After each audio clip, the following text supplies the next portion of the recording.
ராதே கிருஷ்ணா. பகவான் பலராமனோட கோகுல வருகையை சுக மகரிஷி சொல்ல கேட்டோம். தொடர்ந்து மகரிஷி சொல்றார்.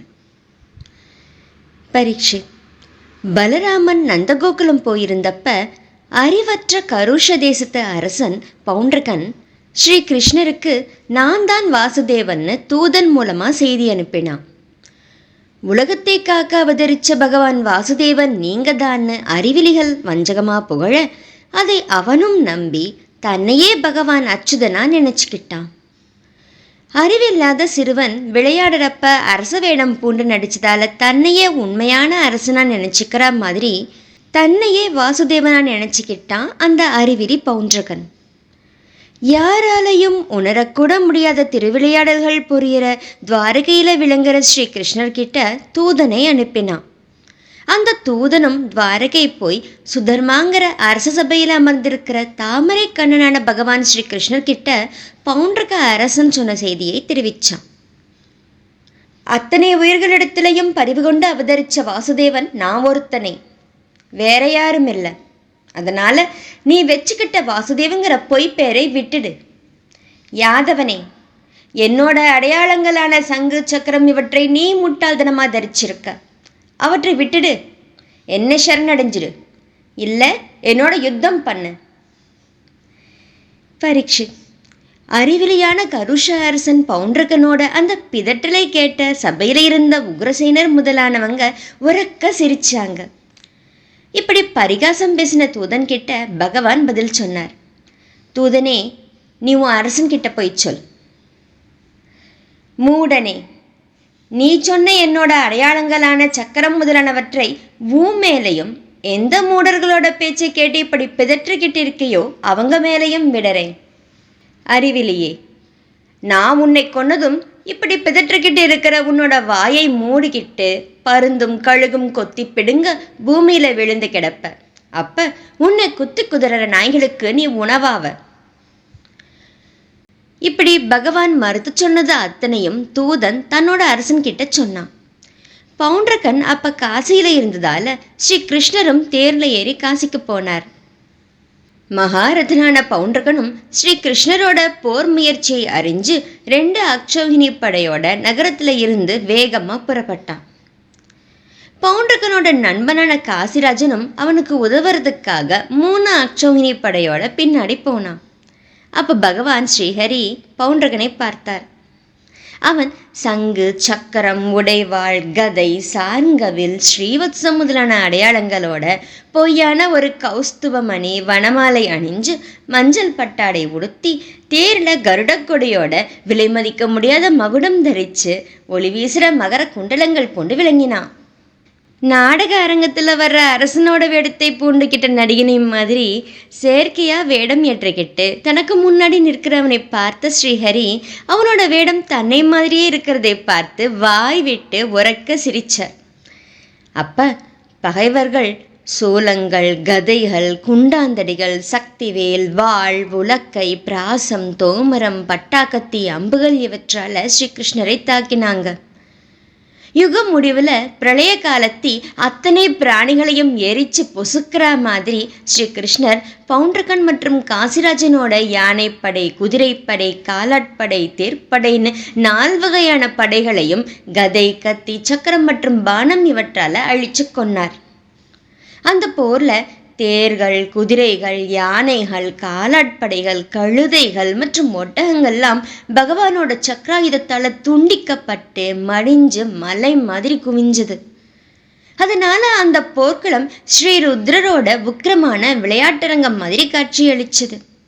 அதை பார்த்து வீரர்களோட உற்சாகம் மேலும் வளர்ந்தது. அப்ப ஸ்ரீ கிருஷ்ணர் பவுண்டரகன் கிட்ட சொன்னார். ஏ பவுண்டரகா, நீ தூதன் மூலமா தெரிவிச்சையே உடனே உன்னோட அஸ்திர சஸ்திரங்களை விடுன்னு, இதோ அந்த ஆயுதங்களை எரியறேன் ஓ மேல.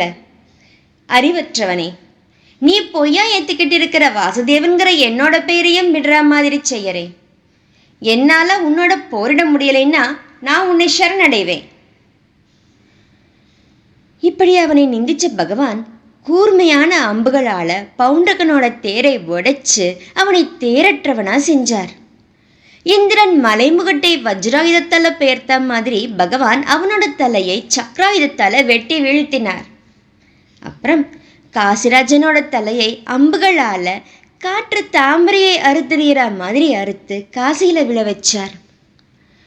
இப்படி தன்கிட்ட பொறாமை கொண்ட பவுண்டகனை நண்பனோட அழிச்ச ஸ்ரீஹரி சித்தர்கள் புகழ்ந்து கொண்டாடுற வரலாறு படைச்சு துவாரகைக்கு திரும்பினார். பவுண்டகனோ எப்பவுமே பகவானை நினைச்சதால உலகியல் கர்மவினை நீங்கி பகவானை மாதிரியே வடிவம் பெற்று அவரோட இரண்டரை கலந்தான். அரண்மனை வாயில்ல குண்டலத்தோட கூடின தலையை பார்த்த காசி மக்கள் இது என்ன யாரோட தலைன்னு சிந்திச்சாங்க. காசிராஜனோட தலைங்கிறதை அறிஞ்ச அவனோட பட்ட மகிழ்ச்சிகளும் புதல்வர்களும் உற்றார் உறவினர்களும் நகர மக்களும் கதறி அழுதாங்க. காசிராஜனோட மகன் சுதக்ஷிணன் தகப்பனாரோட ஈமக்கடன்களை முடிச்சிட்டு அவரை கொன்னவனை பழித்திருப்பேன்னு சபதம் செஞ்சு புரோகிதரோட ரொம்பவும் ஸ்ரத்தையா காசி விஸ்வநாதரை வழிபட்டான். அவனோட வழிபாட்டால மகிழ்ந்து போன சிவபெருமான் அவனுக்கு வரம் கொடுத்தார். தகப்பனாரை கொன்னவனை கொல்றதுக்கான உபாயத்தை வரமா கேட்டான் சுதக்ஷிணன். பரமசிவன் சொன்னார், அந்தணர்களோட வேள்விக்கான 3 அக்னிகள்ல தென்புறம் இருக்கிற தட்சிண அக்னியில பகைவர்களை அழிக்க வேண்டிய அபிச்சார முறைப்படி ஹோமம் பண்ண. சொன்ன வேலையை மட்டும் செய்யற ஒரு ரித்விக் மாதிரி அந்த அக்னி தன்னோட பிரமத கணங்களோட தோன்றுவார். அந்தணர்கள் கிட்ட யாருக்கு பக்தி இல்லையோ அவங்க மேல நீ அவரை தோண்ட அவர் நீ நினைக்கிறதை நிறைவேற்றுவார். பரீட்சித் உடனே சுதக்ஷணனும் அதே மாதிரி விரதம் இருந்து ஸ்ரீ கிருஷ்ணரை கொல்றதுக்கு அபிச்சார வேள்வி செய்யலானாம். அப்ப அந்த அக்னிகுண்டத்துல இருந்து உருக்கின தாமிரம் மாதிரியான செம்மட்டை கேசமும் மீசையும் கொண்டு தீப்பொறிகளை வாரி இறைக்கிற கண்களோட பயங்கரமான வடிவத்தோட அக்னி தோன்றினார். தெற்றி பற்களோட நெரிச்ச புருவத்தோட பயங்கரமான முகத்தோட தன்னோட நாக்கால உதட்டோரங்களை நக்கிக்கிட்டு தன்னோட முத்தலை சூலத்தை சுழற்றிக்கிட்டு தீப்பிழம்பா காணப்பட்டார். பனைமரம் மாதிரியான தன்னோட நீண்ட கால்களால பூமியை நடுங்க வச்சுக்கிட்டு பூதங்கள் சூழ 10 திக்குகளையும் நெருப்பால எரிச்சுக்கிட்டு துவாரகை நோக்கி ஓடி வந்தார். துவாரகாவாசிகள்லாம் தங்களை நோக்கி வர்ற அந்த அபிச்சார அக்னியை பார்த்து காட்டுத்தீயை பார்த்த மான்கள் மாதிரி பயந்து நடுங்கினாங்க. அரச சபையில சொக்கட்டா ஆடிக்கிட்டு இருந்த பகவான் கிட்ட காப்பாத்த சொல்லி வேண்டினாங்க. தன்னை அண்டினவங்களை காத்தருளுற பகவான் ஸ்ரீ கிருஷ்ணர் மக்களோட கூக்குரலை கேட்டு அவங்க துன்பத்தையும் நடுக்கத்தையும் பார்த்து சிரிச்சு பயப்படாதீங்க நான் காப்பாத்துறேன்னு அபயம் கொடுத்தார். அத்தனைக்கும் சாட்சியா விளங்குற பகவான் இது மகேஸ்வரரோட செய்வினைங்கிறதை உணர்ந்து அதை குலைக்கிறதுக்காக உத்தரவிட்டார். முகுந்தனோட ஸ்ரீ சுதர்சன சக்கரம் கோடி சூரியர்களுக்கு ஒப்பான ஒளியோட ஊழிக்காலத்து அக்னி மாதிரி ஜொலிச்சு ஆகாயத்தையும் திசைகளையும் விண்ணையும் மண்ணையும் தன்னோட பேரொளியால பிரகாசிக்க வச்சு அந்த அபிச்சார அக்னியை அழிச்சது. பரீட்சித் சக்கரபாணி ஸ்ரீ கிருஷ்ணரோட அஸ்திரக்கணலால முகம் பிளக்க எதிர்த்து தாக்கப்பட்ட அந்த அபிச்சார அக்னி திரும்பி காசிக்கு போய் வேள்வி பண்ணினவங்களோட கூடியிருந்த சுதக்ஷணனை சுட்டெரிச்சது. அவன் பண்ணின அபிச்சாரம் அவனோட அழிவுக்கே காரணமாச்சு. அந்த அபிச்சார அக்னியை தொடர்ந்து காசிக்குள்ள நுழைஞ்ச பகவான் ஸ்ரீ விஷ்ணுவோட சுதர்சன சக்கரம் சபா மண்டபங்கள், மாட மாளிகைகள், கடைகள், கோபுரங்கள், மதில் சுவர்கள், கோட்டங்கள், கொத்தளங்கள், பொக்கிஷ அறைகள், குதிரை, யானை, தேர் முதலான படைகள், உணவுச்சாலைகள் முதலான அத்தனையும் எரிச்சது. ஸ்ரீ மகாவிஷ்ணுவோட சுதர்சன சக்கரம் காசி முழுதையும் எரிச்சிட்டு லோகங்கள் அத்தனையும் மயிலரா மாதிரி திருவிளையாடல் புரியிற ஸ்ரீ கிருஷ்ணர் பக்கத்துல திரும்ப வந்து சேர்ந்தது.